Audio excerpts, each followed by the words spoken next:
Welcome and welcome back to my YouTube channel. ಯಾರೆಲ್ಲ no contact ಸಿಚುವೇಷನಲ್ಲಿ ಇದ್ದೀರಾ ಅವರಿಗೆ ಈ ಒಂದು ರೀಡಿಂಗ್ ಆಗಿರುತ್ತೆ. ನಿಮ್ಮ ಪರ್ಸನ್ ಕಡೆಯಿಂದ ನಿಮಗೆ ಯಾವುದಾದ್ರೂ ಒಂದು ಹೇಳೋಕ್ಕಾಗದೇ ಇರುವಂತಹ ಒಂದು ಮೆಸೇಜ್, ಇಡನ್ ಫೀಲಿಂಗ್ಸ್ ಅನ್ನುವಂಥದ್ದು ನಿಮ್ಮ ಮೇಲೆ ಇದೆಯಾ ಅಂತ ಅಂದ್ಬಿಟ್ಟು ಈ ಒಂದು ರೀಡಿಂಗಲ್ಲಿ ನೋಡೋಣ. ನಾನು ಕಾರ್ಡ್ನ ಶಫಲ್ ಮಾಡಬೇಕಾದ್ರೆ ನೀವು ನಿಮ್ಮ ಪರ್ಸನ್ನ ನೆನಪಿಸ್ಕೊಳ್ಳಿ, ಸೊ ದಟ್ ನನಗೆ ರೀಡಿಂಗ್ ಮಾಡೋ ಅಂಥದ್ದು ಈಸಿ ಆಗುತ್ತೆ, ಅವರ ಎನರ್ಜಿ ಪಿಕ್ ಮಾಡೋದು ಈಸಿ ಆಗುತ್ತೆ. ಓಕೆ, ದ ಫೂಲ್ ಬರ್ತಿದೆ first.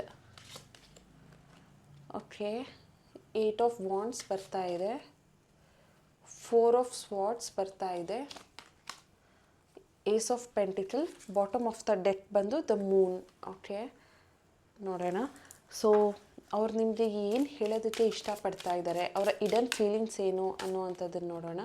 So many things reminding me of you ಅಂತೆ. You and I were to end. Okay, I knew exactly what I was doing. Okay, I love you unconditionally.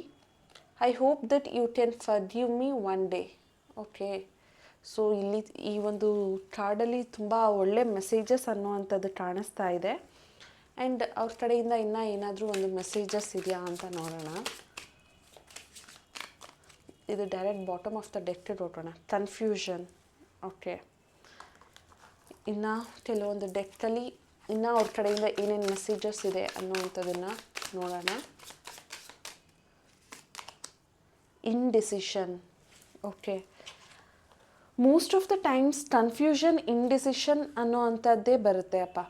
Okay, so ಈ ಒಂದು ರೀಡಿಂಗಲ್ಲಿ ಏನು ಹೇಳ್ಬೋದು ಅಂತ ಅಂದರೆ, ನಿಮ್ಮ ವ್ಯಕ್ತಿ ನಿಮಗೆ ಕಮಿಟ್ಮೆಂಟ್ ಅನ್ನೋದನ್ನು ಕೊಟ್ಟಿಲ್ಲ ಅನ್ನುವಂಥದ್ದು ಕಾಣಿಸ್ತಾ ಇದೆ. ಈ ಪರ್ಸನ್ ಬಂದು ತುಂಬ ನಿಮಗಿಂತ ಯಂಗ್ ಆಗಿರ್ಬೋದು, ಅಂದರೆ ಇಲ್ಲ ನೀವೇ ತುಂಬ ಯಂಗ್ ಆಗಿರಬಹುದು. ಸೊ ನಿಮ್ಮಿಬ್ಬರ ಮಧ್ಯೆ ಒಂದು ಏಜ್ ಡಿಫ್ರೆನ್ಸ್ ಅನ್ನುವಂಥದ್ದು ಇಲ್ಲಿರಬಹುದು. ಆ್ಯಂಡ್ ಈ ಒಂದು ಪರ್ಸನ್ ನಿಮ್ಮ ಒಂದು ರಿಲೇಷನ್ಶಿಪ್ಪಲ್ಲಿ ಯಾರೋ ಬೇರೆ ವ್ಯಕ್ತಿಯ ಮಾತನ್ನು ಕೇಳಿಕೊಂಡು ನಿಮ್ಮಿಂದ ದೂರ ಆಗಿರೋ ಹಾಗೆ ಕಾಣಿಸ್ತಾ ಇದೆ. ಇಲ್ಲಿ ನೋಡಿ, ದ ಮೂನ್ ಮತ್ತು ದ ಫೂಲ್ ಎರಡೂ ಕಾರ್ಡ್ ಬಂದಿದೆ. ಇಲ್ಲೂ ನಾಯಿ ಇದೆ, ಇಲ್ಲೂ ನಾಯಿ ಇದೆ.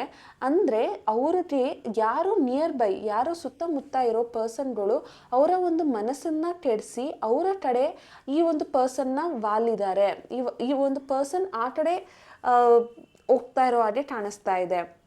ಅಂದರೆ ಅವರು ನಿಮ್ಮನ್ನು ನೆಗ್ಲೆಕ್ಟ್ ಮಾಡಿದ್ರು, ನಿಮ್ಮನ್ನ ಇಗ್ನೋರ್ ಮಾಡಿದ್ರು, ನೀವು ತೋರಿಸಿದಂಥ ಪ್ರೀತಿ ಅವ್ರಿಗೆ ಬೇಡದೇ ಇರೋಂಗಾಯಿತು. ಯಾಕೆ? ಇಲ್ಲಿ ಬೇರೆ ಒಂದು ಪರ್ಸನ್ ನಿಮ್ಮ ಪರ್ಸನ್ನ ಅವರ ಕಡೆ ಎಳ್ಕೊಳ್ತಾ ಇರೋ ಹಾಗೆ ಕಾಣಿಸ್ತಾ ಇರೋ ಅಂಥದ್ದು. ಆ್ಯಂಡ್ ನೀವು ಈ ಪರ್ಸನ್ಗೋಸ್ಕರ ತುಂಬಾ ಥಿಂಕ್ ಮಾಡ್ತಿದ್ದೀರಾ. ಇನ್ ಕೇಸ್ ಇದು ಅವರ ಫ್ಯಾಮಿಲಿಯಿಂದ ಈ ಥರ ಆಯಿತಾ, ಅಥವಾ ಅವ್ರಿಗೆ ಏನಾದರೂ ಥರ್ಡ್ ಪಾರ್ಟಿ ಇದ್ದಾರಾ, ಅಥವಾ ಈ ವ್ಯಕ್ತಿ ನನಗೆ ಏನಾದರೂ ಮೋಸ ಮಾಡಿದ್ರಾ ಅಂತ ಅಂದ್ಬಿಟ್ಟು ತುಂಬ ಯೋಚನೆ ಮಾಡ್ತಿರೋ ಹಾಗೆ ಕಾಣಿಸ್ತಾ ಇದೆ. ಇಲ್ಲಿ ನೀವು ಒಂಥರ ಓವರ್ ಥಿಂಕ್ ಮಾಡ್ತಾ ಇದ್ದೀರಾ. ಈ ಪರ್ಸನ್ಗೋಸ್ಕರ ನೀವು ಊಟ ನಿದ್ದೆ ಎಲ್ಲ ಬಿಟ್ಟು ಇವ್ರ ಬಗ್ಗೆ ಯೋಚನೆ ಮಾಡ್ತಾ ಇದ್ದೀರಾ. ಇವ್ರು ಯಾವತ್ತೋ ಒಂದಿನ ಬರ್ತಾರೆ, ಇವ್ರು ನನ್ನ ಜೊತೆ ಚೆನ್ನಾಗಿರ್ತಾರೆ ಅಂತ ಅಂದ್ಬಿಟ್ಟು ನೀವು ಯೋಚನೆ ಮಾಡೋ ಹಾಗೆ ಇಲ್ಲಿ ಕಾಣಿಸ್ತಾ ಇರೋವಂಥದ್ದು. ಸೊ ಈ ಪರ್ಸನ್ ಒಂದು ದಿನ ಬಂದು ನನಗೆ ಕಮಿಟ್ಮೆಂಟ್ ಅಂತ ಕೊಡ್ತಾರೆ, ನನ್ನ ಲೈಫಲ್ಲಿ ಇರ್ತಾರೆ, ನಾನು ಇವ್ರ ಜೊತೆ ತುಂಬ ಚೆನ್ನಾಗಿ ಇರ್ತೀನಿ ಅನ್ನೋ ಹಾಗೆ ನೀವು ಯೋಚನೆ ಮಾಡ್ತಾ ಇದ್ದೀರಾ ಈ ಪರ್ಸನ್ಗೋಸ್ಕರ. ಬಟ್ ಈ ಪರ್ಸನ್ ನೋಡಿದ್ರೆ ಬರಬೇಕು ಬರಬಾರ್ದು ಅನ್ನೋ ಒಂದು ಕನ್ಫ್ಯೂಷನಲ್ಲಿದ್ದಾರೆ. ಅವ್ರಿಗೆ ಕಂಪ್ಲೀಟಾಗಿ ಒಂದು ಡಿಸಿಷನ್ ಮಾಡೋ ಅಂಥ ಶಕ್ತಿ ಅವ್ರಿಗೆ ಹೋಗ್ಬಿಟ್ಟಿದೆ. ಅವರು ನಿಮಗೋಸ್ಕರ ಒಂದು ಕ್ಲಿಯರ್ ಮೈಂಡಲ್ಲಿ ಬರ್ತಾ ಇಲ್ಲ. ಅವರು ಒಂದು ಸ್ಟ್ಯಾಂಡನ್ನು ಅವರು ತೊಗೊಳ್ತಿಲ್ಲ.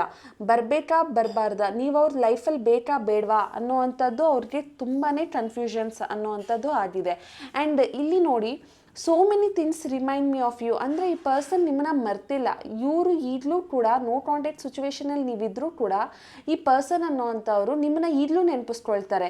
ನಿಮ್ಮ ಮತ್ತು ಅವರ ಮಧ್ಯದ ಕೆಲವೊಂದು ಮಾತುಕತೆ, ಕೆಲವೊಂದು ಸನ್ನಿವೇಶ, ಅಥವಾ ಎಲ್ಲಾದರೂ ಹೊರಗಡೆ ಹೋಗಿರೋದಾಗಿರ್ಬೋದು, ಎಲ್ಲಾದರೂ ಸುತ್ತಾಡಿರೋದಾಗಿರ್ಬೋದು, ಅಥವಾ ಕಾಲ್ ಮೆಸೇಜಸ್ ಮಾಡಿರೋ ಅಂಥದ್ದಾಗಿರ್ಬೋದು, ತುಂಬ ಡೀಪ್ ಕಾನ್ವರ್ಸೇಷನ್ ಮಾಡಿರೋ ಅಂಥದ್ದಾಗಿರ್ಬೋದು, ಇದನ್ನೆಲ್ಲ ಈ ವ್ಯಕ್ತಿ ಇನ್ನೂ ನೆನಪಿಸ್ಕೊಳ್ತಿದ್ದಾರೆ. ನಿಮ್ಮ ಬಗ್ಗೆ ಅವ್ರಿಗೆ ಇನ್ನೂ ಯೋಚನೆ ಅನ್ನುವಂಥದ್ದು ಇದೆ ಅಂತ ಅಂದ್ಬಿಟ್ಟು.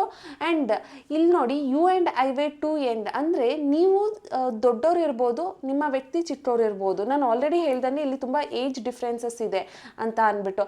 ಅಂದರೆ ಇಲ್ಲಿ ಕೆಲವೊಬ್ಬರು ಆಲ್ರೆಡಿ ರಿಲೇಷನ್ಶಿಪ್ಪಲ್ಲಿ ಇದ್ದರೂ ಕೂಡ ಈ ವ್ಯಕ್ತಿ ಮೇಲೆ ಅಟ್ರ್ಯಾಕ್ಟ್ ಆಗಿರ್ಬೋದು. ಸೊ ನೀವಾದರೂ ಚಿಕ್ಕವ್ರು ಇರಬಹುದು, ಇಲ್ಲ ಆ ವ್ಯಕ್ತಿ ಆದರೂ ನಿಮಗಿಂತ ಚಿಕ್ಕವ್ರು ಇರ್ಬೋದು. ಸೊ ದ್ಯಾಟ್ ಆ ಪರ್ಸನ್ ಅನ್ನಿಸ್ತಾ ಇದೆ ನಿಮ್ಮ ಮತ್ತು ಅವರ ಮಧ್ಯೆ ಇರುವಂಥ ಒಂದು ರಿಲೇಷನ್ಶಿಪ್ ಇದೆಯಲ್ಲ, ಅದು ಈಕ್ವಲ್ ಮೈಂಡ್ಸೆಟ್ ಅಥವಾ ಮೆಚ್ಯೂರಿಟಿಯಿಂದ ಇರುವಂಥ ರಿಲೇಷನ್ಶಿಪ್ ಅಂತ ಅನ್ನಿಸ್ತಾ ಇಲ್ಲ ಅವ್ರಿಗೆ. ಅಂದರೆ ಇಲ್ಲಿ ಮೆಚ್ಯೂರಿಟಿ ಅನ್ನುವಂಥದ್ದು ಕಾಣಿಸ್ತಾ ಇಲ್ಲ ಈ ಒಂದು ರಿಲೇಷನ್ಶಿಪ್ಪಲ್ಲಿ. ಆ ವ್ಯಕ್ತಿಗೆ ನಿಮ್ಮ ಒಂದು ಫೀಲಿಂಗ್ಸ್ ಅರ್ಥ ಆಗದೇ ಇರೋಷ್ಟು ಇಮ್ಮೆಚ್ಯೂರಿಟಿ ಅಥವಾ ಚೈಲ್ಡಿಶ್ ಮೈಂಡ್ಸೆಟ್ ಇರುವಂತಹ ವ್ಯಕ್ತಿ, ನಿಮ್ಮ ಒಂದು ಫೀಲಿಂಗ್ಸ್ ಜೊತೆ ಆಟ ಆಡುವಂತಹ ಒಂದು ಇಮ್ಮೆಚ್ಯೂರಿಟಿ ಅಥವಾ ಒಂದು ಎನ್ನೆಸ್ ಅನ್ನುವಂಥದ್ದು ಇಲ್ಲಿ ಕಾಣಿಸ್ತಾ ಇದೆ. ಆ್ಯಂಡ್ ಅವ್ರಿಗೆ ಗೊತ್ತು ಲೈಕ್ ಅವ್ರು ಏನು ಮಾಡ್ತಿದ್ದಾರೆ ಅವ್ರ ಲೈಫಲ್ಲಿ ಅನ್ನುವಂಥದ್ದು ಅವ್ರಿಗೆ ಗೊತ್ತು, ಅವ್ರಿಗೆ ಏನು ಬೇಕು ಅನ್ನುವಂಥದ್ದು ಗೊತ್ತಾಗಿದೆ.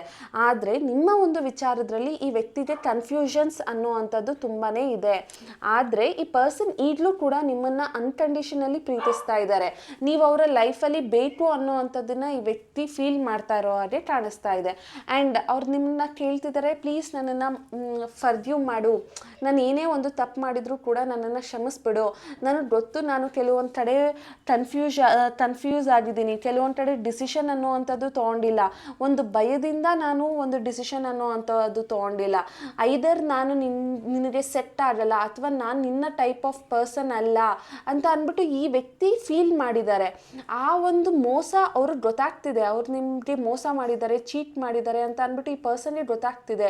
ಸೊ ಅದರಿಂದ ಈ ಪರ್ಸನ್ ಕೇಳ್ತಿದ್ದಾರೆ, ಪ್ಲೀಸ್ ನನ್ನನ್ನು ಕ್ಷಮಿಸ್ಬಿಡು, ಫರ್ಗಿವ್ ಮಾಡು, ಬೇಜಾರು ಮಾಡ್ಕೋಬೇಡ ನಾನು ಅಂತ ಅಂದ್ಬಿಟ್ಟು ನಿಮಗೆ ಅವರು ಹೇಳೋದಕ್ಕೆ ಟ್ರೈ ಮಾಡ್ತಿದ್ದಾರೆ. ಅವರ ಹಿಡನ್ ಫೀಲಿಂಗ್ಸ್ ಅನ್ನುವಂಥದ್ದು ತುಂಬ ಚೆನ್ನಾಗಿ ಕಾಣಿಸ್ತಿದೆ. ಈ ವ್ಯಕ್ತಿಗೆ ನಿಮ್ಮ ಮೇಲೆ ಪ್ರೀತಿ ಅನ್ನುವಂಥದ್ದಿದೆ, ಆದರೆ ಅವ್ರಿಗೆ ಗೊತ್ತು ಅವ್ರ ಲೈಫಲ್ಲಿ ಅವ್ರಿಗೆ ಏನು ಬೇಕು ಅನ್ನುವಂಥದ್ದು. ಅದರಿಂದ ಆಗಿ ಅವರು ನಿಮ್ಮನ್ನು ದೂರ ಮಾಡ್ಕೊಂಡಿದ್ದಾರೆ. ಹಾಗೆ ಈ ಪರ್ಸನ್ ಬಂದು ನಿಮ್ಮನ್ನು ಅವ್ರು ಮಾಡಿರೋ ತಪ್ಪಿಗೆ ಒಂದು ಕ್ಷಮೆ ಅನ್ನುವಂಥದ್ದನ್ನು ಕೇಳ್ತಾ ಇದ್ದಾರೆ.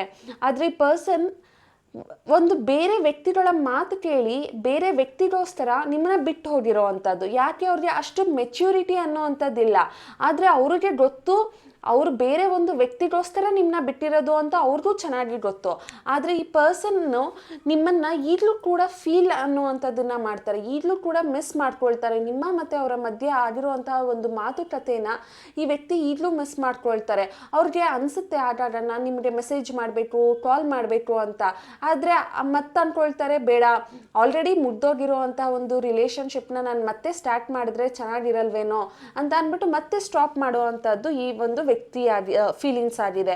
ಸೊ ಈ ಪರ್ಸನ್ಗೆ ಫೀಲಿಂಗ್ಸ್ ಅನ್ನೋವಂಥದ್ದು ನಿಮ್ಮ ಮೇಲಿದೆ, ಅನ್ಕಂಡೀಷನಲ್ ಲವ್ ಅಂತಾನೇ ಇದೆ. ಆದರೆ ಬೇರೆಯವರ ಒಂದು ಮಾತಿನಿಂದ ನಿಮ್ಮ ಒಂದು ಪ್ರೀತಿನ ಅವರು ಕಳ್ಕೊಂಡಿದ್ದಾರೆ. ಅದರಿಂದ ಅವರು ಈಗಲೂ ಕೂಡ ನೀವಾ ಅಥವಾ ಇನ್ನೊಬ್ಬ ಪರ್ಸನ್ನ ಅಂತ ಅಂದರೆ ಅವ್ರಿಗೆ ಈಗಲೂ ಡಿಸಿಷನ್ ಮಾಡೋದಕ್ಕೆ ಆಗ್ತಾ ಇಲ್ಲ, ಇನ್ನೂ ಕನ್ಫ್ಯೂಷನಲ್ಲಿ ಇರೋವಂಥದ್ದು. ಆದರೆ ನೀವು ಮಾತ್ರ ಈ ಪರ್ಸನ್ನು ಬರ್ತಾರೆ ಅಂತ ಅಂದ್ಬಿಟ್ಟು ಕಾಯ್ತಾ ಇರೋ ಹಾಗೆ ಕಾಣಿಸ್ತಾ ಇದೆ. ನೀವು ಇವ್ರ ಬಗ್ಗೆ ಯೋಚನೆ ಮಾಡ್ತಿರೋ ಹಾಗೆ ಕಾಣಿಸ್ತಿದೆ. ನಿಮಗೆ ನಿಮ್ಮ ಫ್ಯಾಮಿಲಿ ಮೇಲೂ ಕೂಡ ನಿಮಗೆ ಜ್ಞಾನ ಇಲ್ಲ. ನಿಮ್ಮ ಅಪ್ಪ ಅಮ್ಮ ಆಗಿರ್ಬೋದು ಅಥವಾ ನಿಮ್ಮ ಹೆಂಡತಿ, ಗಂಡ, ಮಕ್ಕಳು, ನಿಮ್ಮ ಫ್ಯಾಮಿಲಿ ಯಾರಾದರೂ ಸರಿ, ಅವ್ರ ಬಗ್ಗೆ ನಿಮ್ಗೆ ಇನ್ನೂ ಅವ್ರ ಮೇಲೆ ನಿಮಗೆ ಯೋಚನೆ ಆಗ್ತಿಲ್ಲ. ಆದರೆ ನಿಮಗೆ ನಿಮ್ಮ ವ್ಯಕ್ತಿ ಮೇಲೇ ಯೋಚನೆ, ಅವ್ರು ನಿಮ್ಗೆಲ್ಲೋ ಮೋಸ ಮಾಡಿಬಿಟ್ರು, ಅವ್ರು ನಿಮಗೆ ಎಲ್ಲೋ ಸುಳ್ಳು ಹೇಳಿದ್ರು, ಅವರಿಂದ ನನಗೆ ಮೋಸ ಆಯಿತು, ನನಗೆ ಬೇಜಾರಾಯಿತು, ಈ ವ್ಯಕ್ತಿ ಸರಿ ಇಲ್ಲ, ಇವರು ಚೀಟರ್, ಇವರು ಲಯರ್ ಅಂದ್ಕೊಂಡು ನೀವು ಈ ವ್ಯಕ್ತಿನ ದೂಷಿಸ್ತಾ ಬರ್ತಾ ಇದ್ದೀರಾ. ಬಟ್ ಈ ಪರ್ಸನ್ಗೆ ಗೊತ್ತು ಅವ್ರು ಏನು ಮಾಡಿದ್ದಾರೆ ಅಂತ ಅಂದ್ಬಿಟ್ಟು. ಅದರಿಂದ ಈ ಪರ್ಸನ್ನು ನಿಮಗೆ ಫರ್ಗಿವ್ ಅನ್ನುವಂಥದ್ದನ್ನು ಕೇಳ್ತಾ ಇದ್ದಾರೆ. ಹಂಗಂದ್ಬಿಟ್ಟು ಇಲ್ಲಿ ಬರ್ತೀನಿ ಅಂತ ಅವರು ಯಾವ ಒಂದು ಮೆಸೇಜಸ್ ಕೂಡ ಕಳಿಸಿಲ್ಲ. ಓಕೆ, ಇಲ್ಲಿ ನೋ ಕಾಂಟ್ಯಾಕ್ಟ್ ಸಿಚುವೇಶನಲ್ಲಿ ಯಾರಾದರೂ ಇದ್ದರೆ ಈ ಪರ್ಸನ್ ಈಗಲೂ ಕೂಡ ನಿಮ್ಮ ಮೇಲೆ ಒಂದು ಫೀಲಿಂಗ್ಸ್ ಅನ್ನೋವಂಥದ್ದಿದೆ, ಈಗಲೂ ಫರ್ಗಿವ್ ಮಾಡಿ ಅಂತ ಕೇಳ್ತಿದ್ದಾರೆ ಹೊರ್ತು ನಾನು ಮತ್ತೆ ವಾಪಸ್ ಬಂದು ಈ ಒಂದು ರಿಲೇಷನ್ಶಿಪ್ನ ಸರಿ ಮಾಡ್ಕೊಳ್ತೀನಿ ಅಥವಾ ನಾನು ಮತ್ತೆ ವಾಪಸ್ ಬರ್ತೀನಿ ಅನ್ನೋವಂಥ ಯಾವ ಒಂದು ಮೆಸೇಜಸ್ ಇಲ್ಲಿ ಅವರು ಕಳಿಸಿಲ್ಲ. ಸೊ ಇದಾಗಿತ್ತು ಇವತ್ತಿನ ರೀಡಿಂಗ್. ನಿಮ್ಗೆ ಏನಾದರೂ ಈ ಒಂದು ರೀಡಿಂಗ್ ರೆಸೊನೇಟ್ ಆಗಿದ್ದರೆ ನನ್ನ ಒಂದು ಕಮೆಂಟ್ ಸೆಕ್ಷನಲ್ಲಿ ತಿಳಿಸಿ.